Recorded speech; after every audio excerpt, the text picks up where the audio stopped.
안녕하세요. 오늘의 사연입니다. 구독과 좋아요 한 번씩 부탁드릴게요.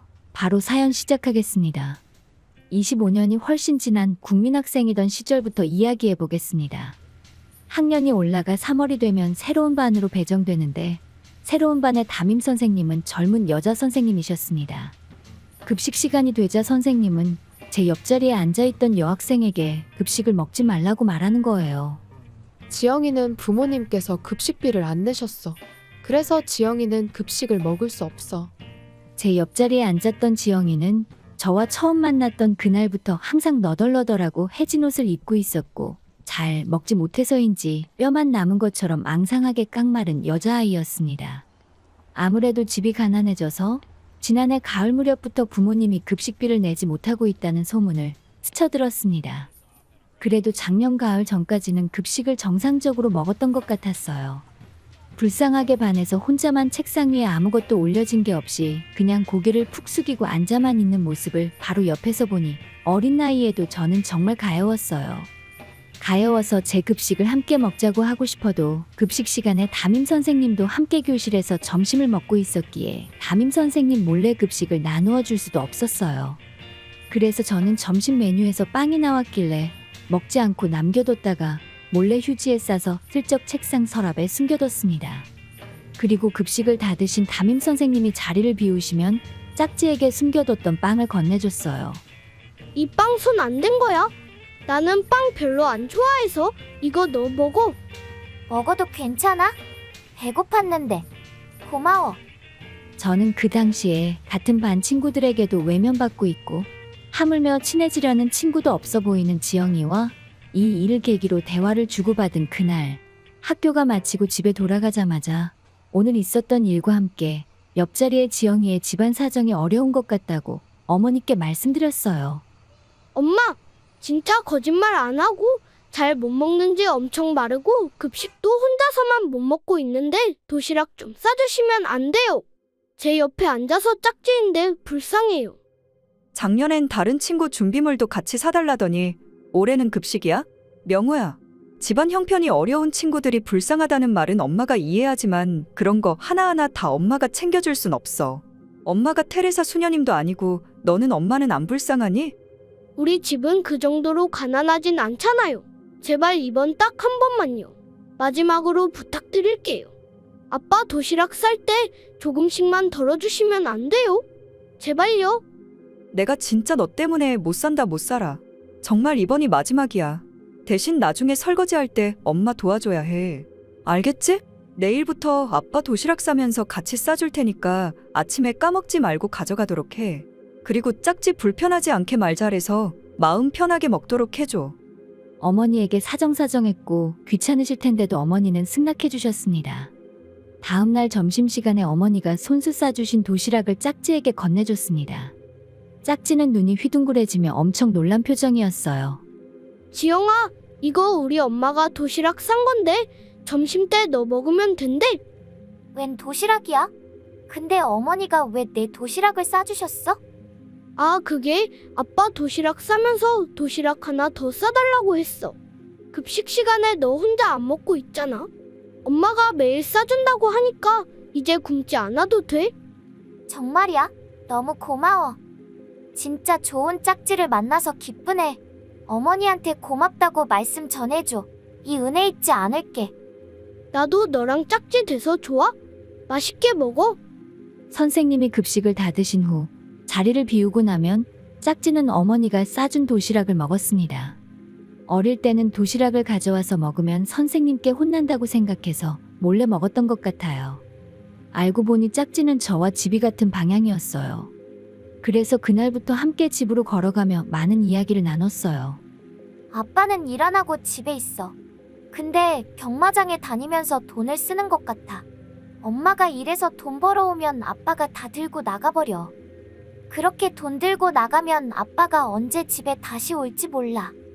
아버지가 경마장에 다니는 것 때문에 생활이 힘들고 빚도 생긴 것 같았고 옷도 제대로 사 입지 못해 매일 같은 옷에 너덜너덜해진 옷만 입고 다니는 게 참으로 안타까웠어요. 같은 반의 친구들은 그런 지영이와 거리를 두고 있었고 누구도 친해지려고 하지 않아 소위 따돌림을 당했습니다.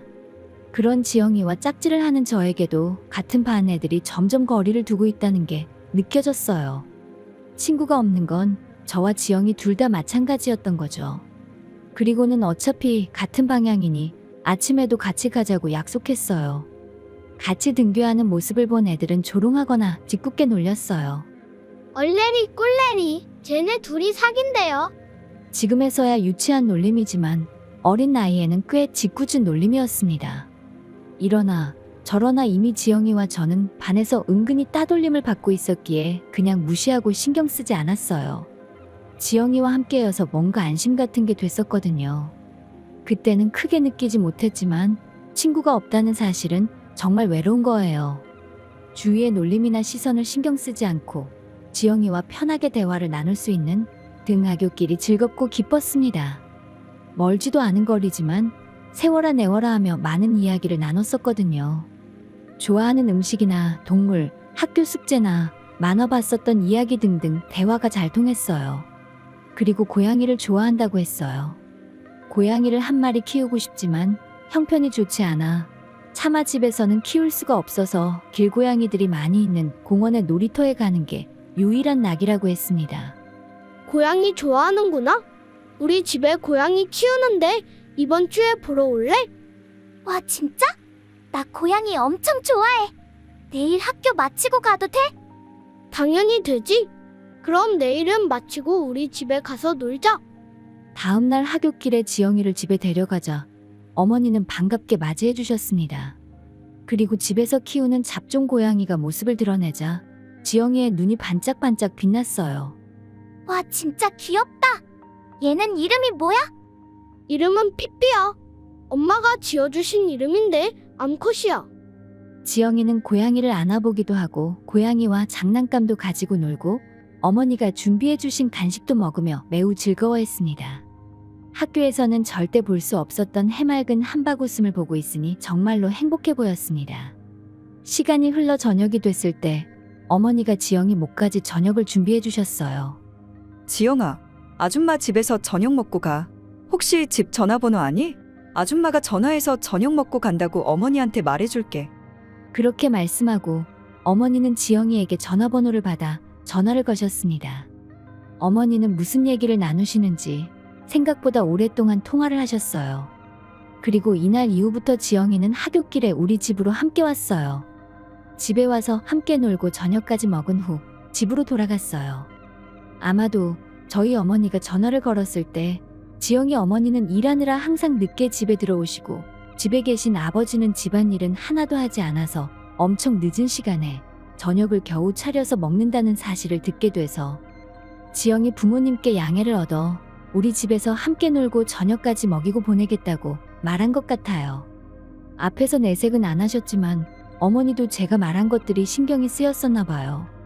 지영이와 매일같이 숙제하고 고양이와 노는 생활이 1년 가까이 됐을 때 갑자기 이사를 간다고 했어요. 부모님께서 이혼하시면서 어머니를 따라 외갓집으로 이사 간다고 했어요. 그리고 이사 가기 하루 전날 지영이는 어머니의 손을 잡고 우리 집에 작별 인사하러 왔어요. 지금까지 지영이 챙겨주셔서 감사합니다. 정말 신세 많이 졌어요. 지금은 감사의 말밖에 못하지만 언젠가는 꼭 이 은혜 갚을게요. 정말 고마웠습니다. 아줌마 그동안 감사합니다. 명호야, 그동안 고마웠어. 나 잊지 말고 잘 지내. 우리 다음에 또 만나자. 지영이와 지영이 어머니는 여러 번 고맙다는 말씀을 하셨고 우리 엄마한테 고개를 숙이셨어요. 살다 보면 어려울 때도 있고 다 그런 거죠. 지영이가 워낙 착하고 이뻐서 딸처럼 챙겨준 거니까 부담 갖지 않으셔도 괜찮아요. 지영이는 이사 가서도 계속 공부 열심히 하고 항상 긍정적으로 생각해야 해. 그동안 재밌었어. 잘 가, 지영아. 어머니는 정의롭고 강하고 상냥하신 분이었어요. 저는 그런 어머니를 매우 존경했습니다. 지영이와 어떤 편지를 주고받았는지 잘 기억이 안 나지만 이사 가서도 3년 정도는 1년에 한두 번씩 편지를 주고받았어요. 그러다가 비록 편지가 끊겼지만요. 그리고 저는 시간이 흘러 대학교를 졸업하고 정밀기계 생산 회사에 취업했습니다. 영업부에서 일한 지 4년이 지나가는데 선배에게 물려받거나 신규로 거래처를 확보해서 지금은 수많은 거래처를 담당하고 있어요. 옆자리에 같은 부서 선배가 저에게 말했습니다. 내일 한보기술과 미팅 있는 거 안 까먹었지? 회사 운명이 걸린 큰 거래니까 정신 차리고 준비 잘해야 해. 믿고 맡겨둬도 되는 거지? 네, 나중에 준비한 거 확인 한번 해주세요. 말이 끝나자 선배님의 자리로 전화가 들어왔습니다. 여보세요? 전화 바꿨습니다. 선배는 전화를 받자마자 얼굴이 사색이 됐습니다. 네. 그럴 리 없는데 죄송합니다. 혹시 어떻게 안 될까요? 제발 한 번만 더 기회를 주실 수 없을까요? 잠시만요. 전화가 끊긴 후에도 수화기를 들고 넋이 나간 채 멍하니 서 있습니다. 선배님, 무슨 일이에요? 너 한보기술의 미팅 날짜 잘못 전달했지? 지금 전화 와서 어제 미팅하기로 했었는데 연락도 없고 기본이 안 돼 있는 회사랑은 거래 못한다고 화내잖아. 거래 없던 거로 하자길래 사정했는데도 이미 그쪽에선 거래 안 하기로 했대. 너 이거 어떻게 수습할래? 진짜 어떻게 하려고 이런 실수를 하는 거야? 네? 일정 연락한 건 선배님이잖아요. 저는 연락한 적 없어요. 뭐라고? 지금 나한테 떠넘기는 거야? 똑바로 일 안 해? 제가 하고 싶은 말을 선배가 했습니다. 원래 약속한 날짜에서 변경된 일정으로 한보기술의 선배가 전화로 말하기로 했었고 실제로 선배가 직접 통화를 했었습니다. 아마도 선배가 11일과 12일을 헷갈려서 잘못 전달한 것 같은데 그걸 제 탓으로 돌리네요. 선배는 결국 이 문제를 해결하기 위해 부장님께 말씀드렸고 부장님이 직접 사과드리고 해결해보겠다며 나섰습니다. 부장님께서 찾아뵙고 사과드리며 사정사정했지만 결국 한보기술과의 거래는 실패로 끝났고 부장님은 회사로 돌아와서 저에게 말했습니다. 김대리, 도대체 이를 어떻게 처리하는 거야? 이번 거래가 얼마나 중요한 거였는지 몰라. 우리 회사에서 엄청 기대하던 거래였는데 도대체 무슨 정신으로 일하길래 이렇게 망쳐놓는 거야? 부장님, 일정 연락은 제가 한 게 아니라. 듣기 싫으니까 변명하지 마. 뭐 할 말 있다고 입을 여는 거야? 이번 거래 때문에 회사에 손해가 막심하니 알아서 책임지고 자리 비워. 부장이 화날 때면 하는 말버릇이 나왔습니다. 네, 잠깐만요, 부장님. 사표 쓰라는 건 너무합니다. 저는 억울합니다. 그러면 한보기술에 팔려고 했던 기계 다른 회사에 계약 따와. 시간은 딱 일주일 줄 테니까 능력껏 계약 따오도록 해. 일주일 지나면 알지? 그때는 정말로 김대리 자리 치울 테니까 명심해. 부장님, 저 정말 억울해요. 그리고 일주일 만에 계약을 어떻게 해요? 진짜 그만두라는 소리랑 같은 말이잖아요. 부장님의 말을 듣고 멘붕에 빠졌습니다. 정말 이대로 그만둬야 하나 싶은 생각이 들었어요. 그러다 그때 문득 생각난 회사가 있었습니다. 지금 한보기술에 팔려던 기계와 똑같은 기계를 구매하려고 검토 중인 회사가 한 곳 있다는 것을요. 이 회사는 항상 가격만 물고 늘어지고 어떻게든 깎아서 살려고 협상만 계속해오고 있어서 도대체 살 마음이 있는 건지 의문이 들어 거의 판매를 포기하고 있었던 곳입니다. 이렇게 된 이상 어떻게든 이 회사와 계약을 하는 수밖에 없었어요. 저는 급히 견적서를 수정하고 전화를 걸어 약속을 잡았고 회사로 향했습니다. 도착하니 담당자분께서 나와 있으셨어요. 안녕하세요. 오늘 새 견적서 가지고 왔어요. 견적서를 내밀자 담당자분은 손에 들고 천천히 바라봤어요. 이것보다 더 싸게는 안 됩니까? 정말 이것보다 더 싸게 하기는 어려워요. 벌써 몇 번이나 가격 조정을 해드렸는데 제일 저렴하게 드리는 거예요. 제가 좀 부탁드릴게요. 우리 회사 기계가 절대적으로 도움이 되실 거예요. 잘 아시겠지만 유지관리도 정기적으로 다 해드리고 다른 곳보다 정말 좋은 조건이에요. 그런 건 잘 알고 있는데 이 가격이면 위에서 결제해주지 않아요. 정말 저도 구매하고 싶은 마음이 굴뚝 같거든요. 그러면 제가 상사분께 잘 설명해 드릴게요. 혹시 괜찮으시면 상사분과 자리 한번 만들어 주실 수 없을까요? 그건 안 될 것 같아요. 요새 정말 바쁜 시기라 밥 먹는 시간도 쪼개서 일하고 있는 처지라 시간이 안 날 거예요. 꼭 좀 부탁드릴게요. 아니면 그 식사하시는 잠깐이라도 이야기 나눌 수 있게 해주세요. 식사는 제가 대접할 테니까 정말 잠깐이라도 좀 부탁드려요. 저는 필사적으로 부탁했습니다.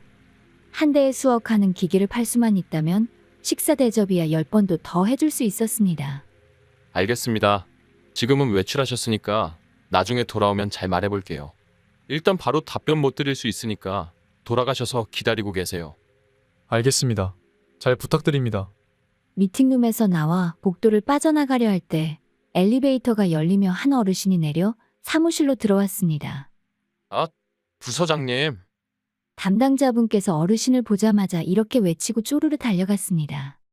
이 사람이 결제해주지 않는다는 상사인 것으로 보였습니다. 여러 번 머리를 조아리며 부서장에게 설명하는 것으로 보였는데 어르신은 갑자기 고함을 지르며 화를 냈습니다. 식사 자리? 내가 식사 접대 같은 거 받으면 계약해주는 그런 놈인 줄 알아? 내가 저번에 가격이 비싸다고 몇 번을 얘기했어. 비싼 게 문제니까 가격을 낮춰줘야 사든지 말든지 고민을 할 거 아니야. 지금보다 더 싸게 팔 거 아니면 2번 다시는 오지 말라고 해. 이게 이렇게 갑자기 혼날 정도의 일인지 당혹스러웠습니다. 당황해서 굳어있는 저에게 담당자분께서 다가와 슬쩍 귓속말하셨습니다. 죄송합니다. 오늘 부서장님이 기분 안 좋은 일이 있나 봐요.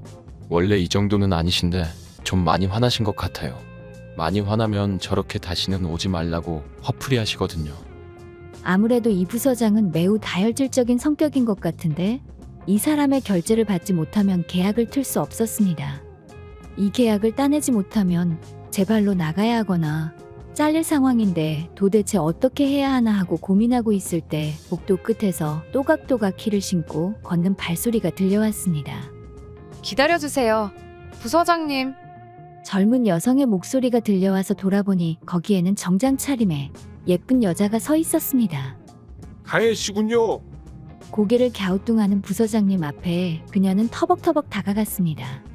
부서장님, 저도 자료를 봤습니다만 그쪽 회사의 기기가 우리 회사에서 꽤 유용하게 쓰일 것으로 보입니다. 꼭 긍정적으로 구매 검토 부탁드립니다. 그녀는 부서장의 눈을 똑바로 바라보며 말했어요. 아, 그렇게 생각하세요? 가혜 씨가 그렇게 말한다면 꼭 구매해야죠. 아까 가져온 계약서 내용대로 계약 진행해줘. 부서장은 저와 담당자를 번갈아 쳐다보며 계약 진행하라는 말을 했습니다. 저는 이게 갑자기 무슨 일인지 상황 파악이 안 됐어요. 저기, 이 계약서대로 구매하시겠다고 말씀하시는 게 맞으십니까? 들은 대로야. 납품까지 차질 없도록 잘 부탁하겠네. 우리 사장님 따님께서 구매를 부탁하는데 내가 거부할 이유가 없지 않은가. 사장님 따님이라는 분을 제가 바라보자 빙긋 웃으며 말했어요. 길명호, 오랜만이야. 내 얼굴 모르겠어? 너무 오랜만이라 못 알아보는 거야? 오랜만이라고 하는데 아무리 생각해봐도 다혜라는 이름의 여자는 제가 아는 사람이 없었습니다. 하지만 물끄러미 그녀의 얼굴을 바라보니 어디선가 본 기억이 있는 것 같은 생각이 자꾸만 들었어요. 다혜? 도대체 누구지? 생각할 때 그녀가 다시 말을 걸었습니다. 정말 모르겠어? 그럼 김지영이라고 하면 기억이 나겠어? 김지영? 혹시 대전국민학교 나왔어요? 그렇다면 학교 다닐 때 같이 등하교하고 우리 집에 놀러왔던 그 지영이? 맞아. 아직 안 까먹고 있었구나. 다행이다. 와, 너 진짜 오랜만이다. 이사한 뒤로 본 적이 없으니까 도대체 얼마 만이야? 너무 반갑다. 20년도 더 넘었으니까 진짜 오래되긴 했지. 너가 가져온 자료에 길명호라고 적혀있길래 혹시나 너일지도 모른다고 생각하고 있었어. 길시성을 쓰는 사람이 드문데 이름도 똑같길래 신기했었거든. 대단하다. 어떻게 내 이름을 정확하게 기억하고 있었대? 그럼 이 회사가 아버지 회사야? 여러 가지 사연이 있는데 어머니가 재혼하셨거든. 그러면서 아버지 따라 성 바꾸면서 지용해서 다혜로 개명도 했지. 아, 어쩐지 이름만 들어서는 기억이 나질 않더라고. 여기서 계속 이야기하긴 좀 그러니까 괜찮으면 오늘 밤에 같이 한잔하면서 이야기하지 않을래? 그래, 좀 이따가 밖에서 보자. 저와 그녀는 그 자리에서 연락처를 교환하고 서로의 일이 끝난 후 밖에서 만나기로 했습니다. 저는 계약을 따낸 것을 보고하려 회사로 돌아갔고 부장님은 눈이 한껏 커지며 믿지 못하셨어요. 정말 계약을 땄어? 네, 정식으로 계약서 사인은 나중에 하기로 했지만 구두로 납품받기로 확답받고 왔어요. 이야, 대단해 정말. 잘했어. 부장님은 진심으로 좋아해 주셨고 제 옆자리의 선배는 그저 자기 자리에서 고개만 숙이고 아무 말도 없이 웅크리고 있었습니다. 그날 밤 일을 끝내고 약속 장소의 술집으로 향하자 지영이, 아니 다혜가 먼저 도착해서 저를 기다리고 있었어요. 오늘 정말 고마웠어. 진짜 너 아니었으면 잘릴 뻔했었거든. 정말? 무슨 일 얘길래 쩌르니 많이 하는 거야? 제가 그간 있었던 일을 말하자 저를 위로해줬어요. 자기가 실수해놓고선 후배한테 다 떠넘기다니 진짜 못된 선배네. 아니, 나쁜 놈이네. 맞아. 나쁜 놈이지. 어쨌든 너 덕분에 계약을 해서 너무 좋았어. 정말 고마워. 제가 고맙다고 여러 번 말하자 다혜는 수줍게 미소를 지었어요. 도움이 됐다니 다행이야. 나야말로 너한테 정말 감사해. 이사한 뒤로 연락이 끊겨서 언젠가 꼭 다시 만나야 할 텐데 하고 있었는데 기적처럼 다시 만나네. 그녀의 말로는 고등학생 때 어머니가 당시 근무하던 곳의 남자와 만나 마침내 결혼에 이르렀다고 했습니다. 그리고 몇 년 후 어머니가 재혼하며 생긴 할아버지가 병으로 쓰러져 경영하던 회사를 물려받기 위해 일가족 모두가 이곳으로 이사 왔다고 하네요. 돌아왔을 때 바로 연락하지 그랬어. 미안. 근데 마지막으로 편지 답장 안 한 건 너잖아. 내가 답장 안 했어? 오래돼서 기억도 안 나. 맞아. 이건 내가 기억하고 있었어. 왜냐하면 언제쯤 답장 오려나 하고 기다리다가 혹시 여자친구라도 생겨서 답장 안 하는 건가 싶어 잊어버리고 살고 있었거든. 그랬었구나. 진짜 여자친구라도 있으면 오해받은 게 억울하지 않을 텐데. 지금은 만나는 사람 없어? 응, 없어. 바빠서 그런지 인연이 안 생기네. 여기서 우리가 다시 만난 것도 인연이잖아. 혹시 괜찮으면 나랑 만나볼래? 갑작스러운 고백에 저는 너무 놀랐습니다. 이런 걸 기대하고 약속 잡은 게 아니었는데 어릴 때 함께했던 추억들이 생각나며 그녀가 웃으면 나도 웃고 뭘 하든 즐겁고 행복했던 감정들이 다시 떠올랐습니다. 그래, 좋아. 그녀 앞에 오른손을 내밀자 그녀는 살짝 제 손을 잡아줬어요. 고마워. 모든 게 다 기뻐. 이렇게 첫사랑과 다시 만나 교제를 시작했고 1년이 지나 청혼을 하며 결혼식을 올렸습니다. 지금 이 사연 쓰는 동안에 아내는 옆에서 유치원생 아들과 함께 색종이 접으며 놀고 있네요. 어린 시절 고생했던 아내와 항상 웃음꽃이 돼주는 아들을 언제나 행복하게 지켜주겠습니다. 끝까지 시청해주셔서 감사합니다. 그럼 다음 영상에서 다시 뵙겠습니다.